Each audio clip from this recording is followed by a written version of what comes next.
So this is some acid-free tape. And I'm just going to make a little T-hinge here.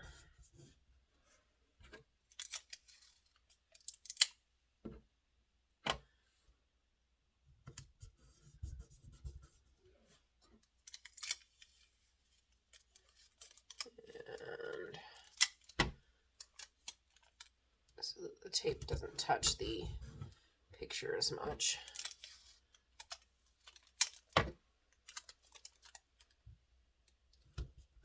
And it kind of floats in there.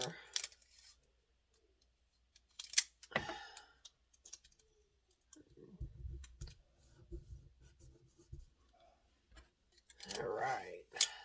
Uh-oh, I'm starting to run out of tape.